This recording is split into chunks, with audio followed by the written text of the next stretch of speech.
지지율, 야권에서 지지율 1위를 달고 있는 윤석열 예비 후보와 당당히 경쟁을 해서 최종 후보 낙점을 받겠다, 선택받겠다. 최종 후보는 윤석열과 본인이다. 이렇게 말씀하신 분이 있습니다.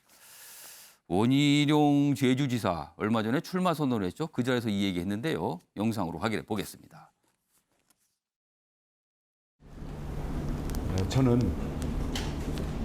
야권 최종 후보는 원희룡과 윤석열 총장 중에 나온다고 생각합니다. 우리 당의 최종 후보는 저 원희룡입니다. 윤석열 전 총장이 당 안에 있든 밖에 있든 저는 자신 있습니다. 왜냐하면 우리 당의 최종 후보는 보수의 정통성과 중도의 확장성을 동시에 가진 사람이라야 합니다.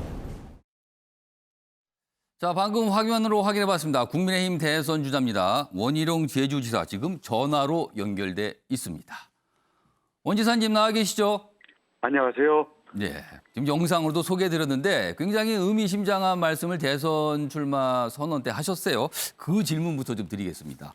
야권 최종 후보 나와 윤석열 중 한 사람이 될 것이다. 이렇게 전망을 하셨는데요. 사실 보면 지지율상 윤석열 예비 후보는 가장 앞서가니까 많은 분들이 그럴 수 있다라고 생각할 수 있는데 사실 정확하게 말씀을 드리면 원 지사께서는 지지율이 아직은 좀 미약하거든요. 그런데 최종 후보 윤석열과 겨룰 사람은 나밖에 없다라고 말씀하셨어요. 어떤 이유에서 그렇게 전망하시는 겁니까? 지금까지는 예. 누가 문재인 정부와 가장 잘 싸웠느냐, 그 점에 대해서 국민들이 질문을 하면서 정권 교체 열망을 거기에다 모으고 있거든요. 예.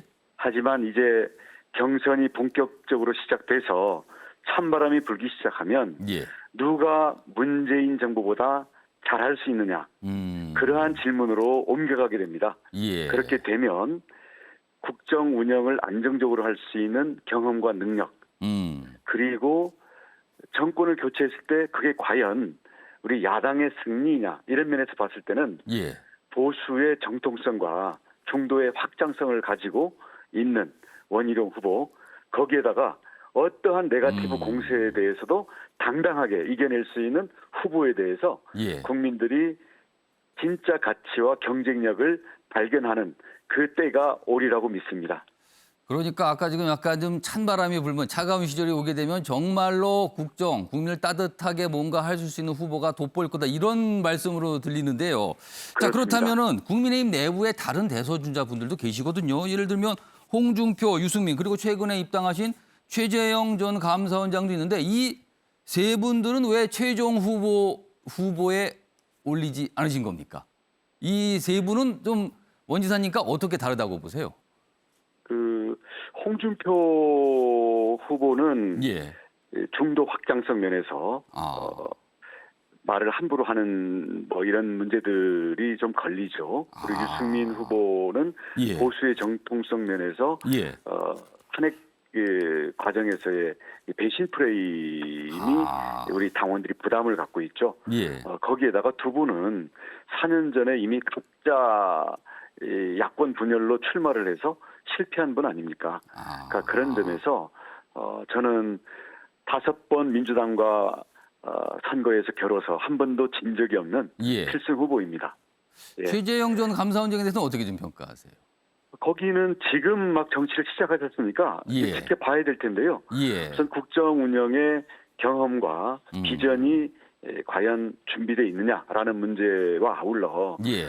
우리 윤석열 총장도 마찬가지입니다만은 이제 정권이 교체되면 문재인 정부의 그 무능의 결과 정책 실패와 불공정이 곳곳에 쌓여 있는데 이것을 깨끗이 청소를 해야 되는데요. 예. 두 분의 경우에는 문재인 정부의 1등 공신이었고 몸담았던 분들이기 때문에 예. 보복 정치라는 프레임을 어떻게 넘을 것인가라는 문제가 있습니다. 그러니까 그런 부담을 갖고 있기 때문에 이제 청소를 하면 할수록 보복이다. 또 국민 분열과 과거의 문제로 자꾸 온 나라가 매달리게 되는 이러한 문제점이 있기 때문에 예. 이제 국민들이 여러 가지 점들을 이제 놓고 진지하게 판단의 순간이 다가오면 다가올수록 이런 점들이 전면적으로 국민들이 고민할 수밖에 없게 된다고 봅니다.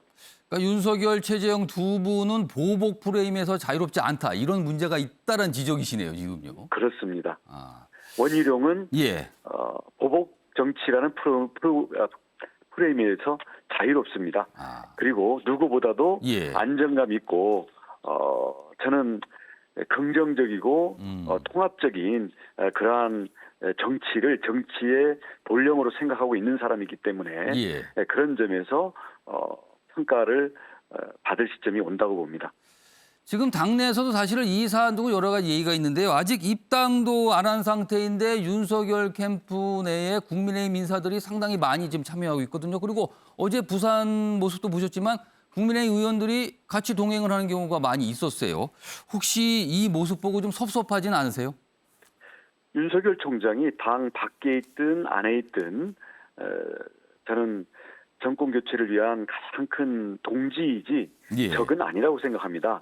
그리고 이 경쟁은 정권 교체와 이후에 나라를 제대로 바로 세울 수 있는 그런 협력자라는 면에서 우리의 내용을 검증하고 역량을 키우기 위해서 서로 치열한 경쟁을 하는 것이지 예. 서로 해치기 위한 그러한 공격은 할 필요가 없다고 생각합니다.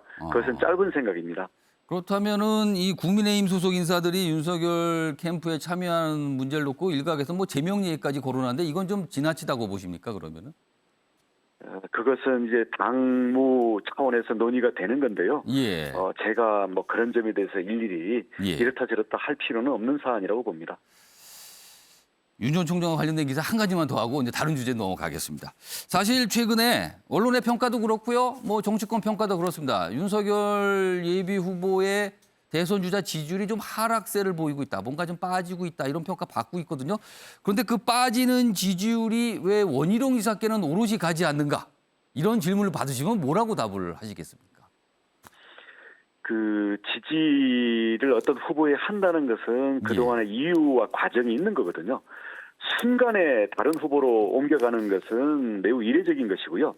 이제 본격적인 경선이 시작되고 검증과 토론이 치열하게 국민들이 모두 시선이 집중된 가운데 진행이 되면 예. 그것을 이모저모 따져보고 대안을 찾아보고 하는 과정에서 하나의 과정상에서 옮겨가는 거지. 예. 이쪽 지지율이 빠져서 내일 바로 옮겨간다? 사람 마음이 그렇게 쉽게 옮겨가는 게 아니라고 봅니다. 하지만 예. 경선이 본격화되고 토론과 검증이 시작되면 원희룡의 무서운 상승세를 조만간 보게 되시리라고 저는 확신합니다. 그러니까 진면목을 국민들이 알게 될 그 시절이 올 것이다. 이렇게 지금 확신을 하시는 거예요. 무대가 열려야죠. 현재 무대는 예. 소수에게 그리고 그동안 문재인 전 대통령과 대척점에 섰던 예. 새로운 인물들에게 초점이 맞춰져 있는 거 아니겠습니까? 예. 이제 본격적인 무대가 개봉 박두입니다. 이제. 알겠습니다. 자, 원 지사님 기사 하나가 준비되어 있는데 소개해드리고 인터뷰 좀 이어가 보도록 하겠습니다. 친윤 반윤 퇴로 없는 초반 기싸움이 벌어지고 있다. PK 차준윤 안보 행보 최. 여기 보시면 지금 이 당내 공방이 격화되는 것 중에 하나가요. 얼마 전에 윤석열 전 총장이 윤석열 예비 후보가 이 드루킹 특검 관련해서 특검 연장 주장을 했거든요. 그래서 그걸 가지고 당내 의견이 많이 갈리고 있어요. 한쪽에서는 이거는 당에서 채택해서 뭔가 행동에 나서야 된다. 반면에 이건 무슨 하명을 받은 거냐? 왜 우리가 움직이나? 이런 또 반발도 있거든요. 자, 그럼요. 이와 관련된 영상도 있는데요. 확인해 보겠습니다. 현실적으로나 법률적으로 얼마든지 가능한 얘기 아니겠습니까? 또 해야 하고 이 내용을 제일 잘 아는 분이 허익범 특검 아니시겠습니까? 그러니까 그분에게 더 수사를 할 수 있도록 그 어떤 법적인 여건을 만들어서 국민들이 여기에 대한 의혹을 다 풀어야 이게 민주주의의 근본하고 관계되는 것이기 때문에. 자, 원 지사님. 네. 제가 이와 관련해서 이거 윤 전 총장이 특검 연장을 주장했거든요. 그 당내 약간 갈등 조짐인데요. 여기에 대해서는 좀 어떤 의견을 갖고 계십니까? 이 드루킹 사건은 예. 댓글을 조작해서 문재인 대통령이 가장 큰 혜택을 보지 않았습니까? 예. 특히 이 반기문 총장의 지지율을 떨어뜨린다든지 안철수 당시 경쟁 후보의 지지율을 떨어뜨린다든지 여기에 대해서 드루킹이 결정적인 역할을 한 게 나왔기 때문에 문재인 대통령은 여기에서 책임을 피해 나갈 수가 없습니다. 예. 지금 하시는 말씀 보니까 당시에 압도적인 지지율이었기 때문에 할 필요가 없었다라고 이 당선 시점만 얘기하는데요. 예. 이 드루킹이 개입했던 것은 선거의 전 과정에 대해서 걸쳤기 때문에 그런 식으로 빠져나가면 예. 정말 이것은 유리하면 나타나서 생색내고 불리하면 뒤로 숨는 예. 문재인 대통령의 특유의 스타일로 지금 대하는 거라고 보고요. 예. 이런 점에 대해서는 철저한 진실 규명과 이에 따른 책임 추궁이 반드시 필요하다고 봅니다. 그 방법이 예. 특검일지 아니면 뭐 검찰 수사일지 이런 점들에 대해서는 예. 예를 들어 특검 같은 경우는 그런 것에 대한 최소한의 어떤 의혹과 근거들이 있어야 되지 않습니까? 예. 이런 것을 놓고 얘기해야 된다고 생각을 합니다. 향후에 어떤 식으로도 뭔가 더 들여다봐야 되는 때는 온다, 필요하다 이런 말씀이시네요, 지금요. 예, 지금 대통령이 뭐 억울하다 아니면 이렇게 해서 당시에 김경수 지사가 내 최측근이었지만 예. 뭐 관련이 없다. 그리고 당시 김정숙 여사가 그 경인선 모임에 가서 드루킹 그 김동원 씨한테 격려 메시지를 한 것은 이 댓글과는 전혀 관계가 없다. 예. 왜 그렇다. 이런 거를 제시를 하든지 해야죠. 그냥 지금 침묵으로 일관하는 것은 예. 국민적인 의혹이 더 커질 수밖에 없다고 봅니다. 자, 다음은 정책과 관련된 질문 좀 드릴게요. 출마 선언 때요, 이런 말씀을 좀 하셨습니다. 클래스가 다른 나라 강조하셨어요. 그리고 문재인 정부의 모든 것을 되돌려 놓겠다 이런 내용을 좀 밝히셨는데 여러 가지 뭐 모든 것이라고 표현하셨는데 그중에서도 반드시 이것만큼은 내가 바로 잡는다 이렇게 마음속으로 다짐하신 내용이 좀 있을까요? 우선 가장 시급한 것은요. 지금 전세값 폭등으로 집값을 지금 이 순간에도 계속 올리고 있는 예. 졸속 임대차 3법. 이거 즉각 폐기해서요. 시장 친화적이고 현실에서 작동 가능한 임대차 보호법으로 이걸 바꿔야 됩니다. 예. 지금 민주당도 뒤늦게 지금 부랴부랴 이제 부산을 떨고 있는데요. 예. 신작의 전문가와 야당이 그렇게 지적을 했는데도 그거를 무시하고 강행을 하더니 예. 이제 지금 집값에 대해서 지금 뭐 떨어진다 하지만 지금 이 순간에도 계속 오르고 있거든요. 예. 임대차 3법이 아궁이에서 집값의 불을 지금 계속 떼고 있는 겁니다. 이 아궁이에서 장작을 빨리 빼야 됩니다. 그러니까 부동산 관련 어떤 정책부터 먼저 손질하겠다. 그게 가장 급선무다 이런 말씀이시네요. 그렇습니다. 자, 어제 나왔던 현안입니다. 북한과의 남북 통신선 복원이 됐습니다. 자, 이거에 대해서 어떤 좀 평가를 내리실지요. 그리고 대선 전에 만약에 남북 정상회담이 열린다면 이건 또 어떻게 좀 평가하실까요? 이 남북이 통신선, 연락선은 예, 북한이 일방적으로 끄는 거 아닙니까? 그렇습니다. 거기에다가 개성 사무소도 일방적으로 폭발을 했어요. 예, 거기에 대해서 아무런 사과나 재발 방지 약속도 받지 않고 일방적으로 끊었다가 일방적으로 복구하니까 감지 덕집니까? 저는 그래서는 안 된다고 보고요. 이렇게 북한의 이 그 약속을 어기는 이 무도한 이런 행위에 대해서 감지덕지하고 매달리다 보니까 북한이 점점 이 문재인 정부를 우습게 보는 거 아닙니까? 예. 그러니까 그런 점에서 연락선 복구는 잘 된 일이고 당연한 것이지만 이런 것들에 대한 명확한 사과와 재발 방지 약속을 받아내는 그런 원칙에 입각한 대응이 필요하다고 봅니다. 예. 그럼 첫 번째 질문 그렇고요. 만약에 대선 전에 남북 정상회담이 열린다. 물론 가정입니다만은 이 부분은 좀 어떻게 좀 평가하시겠습니까? 그러면 그동안 김정은, 트럼프, 예, 북미 정상회담에서 결국은 핵 문제를 놓고 결렬이 되었던 거 아니겠습니까? 그렇습니다. 그리고 핵 포기할 의사가 북한에 분명히 있다라고 연대 보증까지 섰던 문재인 정부가 미국과 국제사회 전체를 놓고 책임지지도 못할 그러한 이 실책을 범한 게 나왔거든요. 예, 이것이 근본적으로 해결되거나 이에 대한 실마리가 풀리지 않은 상태에서 예. 한다면 예. 그것은 내년 대선을 앞두고 새로운 그러니까 전혀 문재인 방식의 북풍이라는 예. 그러한 그 의혹을 사게 되죠.